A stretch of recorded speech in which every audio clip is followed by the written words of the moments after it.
Every month, I return back to my monthly reset rituals because it always brings me back home to myself.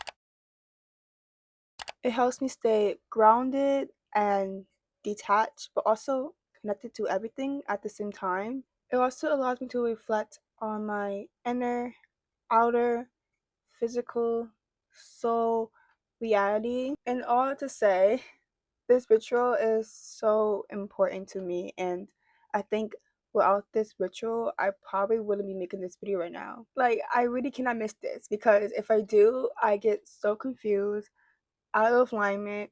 I feel funky. Like, I feel funky. You know what I mean? Like, if I get out of alignment, I just feel so confused, which, hey, there's nothing wrong with that.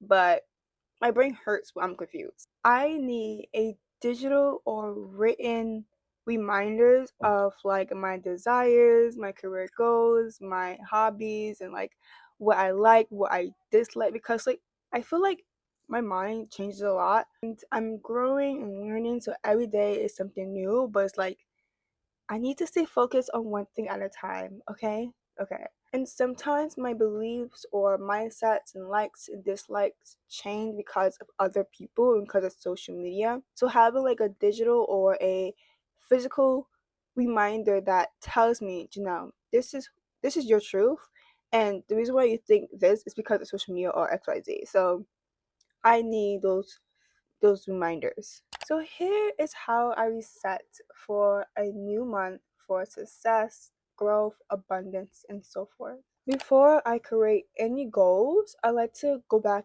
into the last month and reflect and just like, do a little like deep cleaning, if that makes sense. I use my 2026 bullet journal and I checked if I followed through with my intentions, my goals, my X, Y, and Z, blah, blah, blah.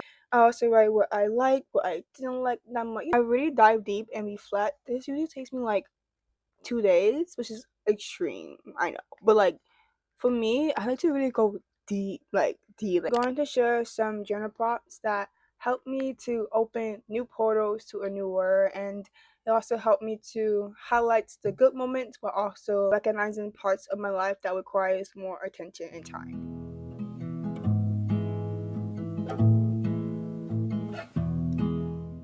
After taking like 2 days to reflect, I base my next month on things I want to improve, what I want to work on. Sometimes I do keep the same goals and same intentions, but most of the time I don't have to because I usually follow through with my goals and my intentions, like T.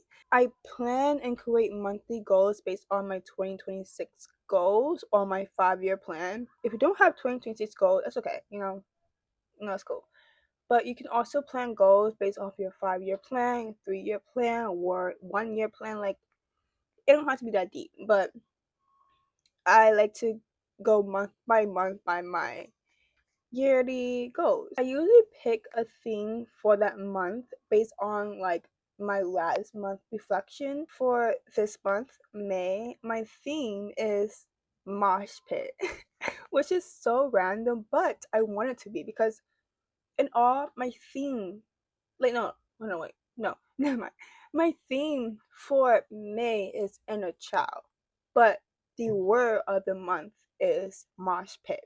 I usually find a word that resonates with that month goal and intention and the vibe I want to have moving forward, and I will create a Pinterest vision board giving off that vibe. I used to create Pinterest vision boards that was like more like material things. So instead of having a vision board that's like so vibey and aesthetic pleasing, I would have like a Pinterest board full of like if I wanted to make money that month, I would make a Pinterest board where it's like I have 10K in my bank. I don't know. Like for me, I need to have that vibe, that like energy to feel it so I can really believe that I can have that thing instead of having like a picture. I have to really feel something I want to believe it. So instead of creating a material based Pinterest board, I create a vibe because if I have a feeling and a vibe, I'm going to get those material things because I feel it.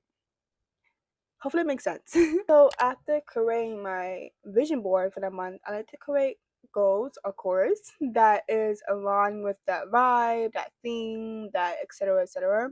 It is final season for those who are in school. I'm in school.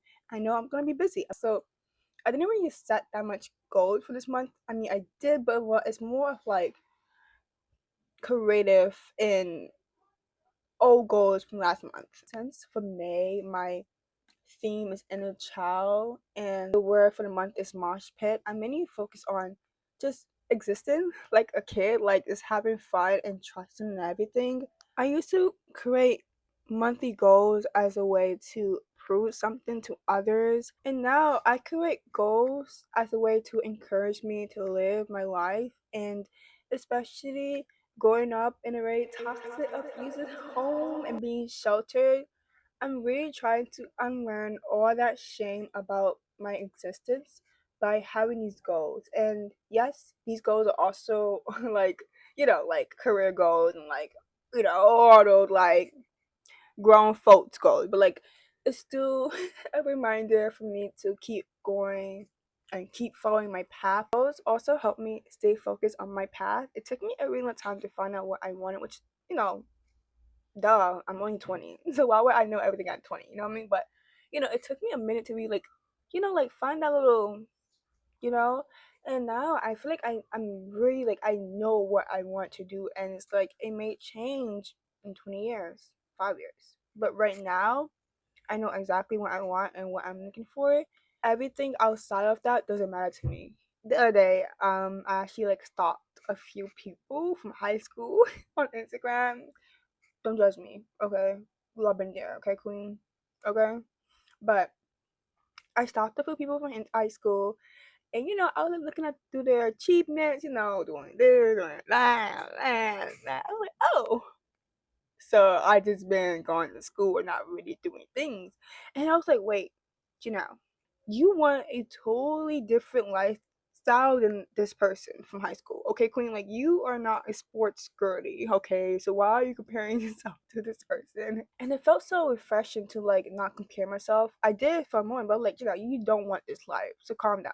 Like you don't want this life. If you having a moment where you're about to stalk someone, go ahead, boo. But just know you guys are on two different paths and two different journeys. Okay, focus on you. Period. And also too, like these people that I was stalking would have like a busy, like packed lifestyle. I'm like, like dang well you want a slow life. Like you do not want to be booked and busy like that. Okay, queen. I want to be booked and busy. Don't get me wrong, but I want to have like a slow, intentional life because I believe that like I don't have to do all this other stuff to like I don't have to do all that. I feel like people be doing so much extra stuff for no reason. Like you don't have to do all that. You don't have to wake up at 5 a.m. Okay, queen. And even now, sometimes I had a moment where I create goals based off like someone else's life. Not gonna lie, I used to use ChatGPT to help me with my goals. Okay, queen. And I'm like, girl, you don't have to use AI to make your goals. Like, you know your goals. You know what you want. Why have a robot create your goals? Once my goals start feeling tight, that's when I know they're like, hey, something's not aligned here, queen. You have to fix something here. And now that I create my own goals, I'm able to complete them more. I may not be able to complete all of them, but I complete like 5 or 6. You know what I mean? Like sounds sweet for kids, but I'm able to like move to that next step. And that's the point of having goals. It's supposed to guide you to the next step. This ritual is so special to me, and I wanted you to taste the cake too. I wish you a wonderful May. See you soon.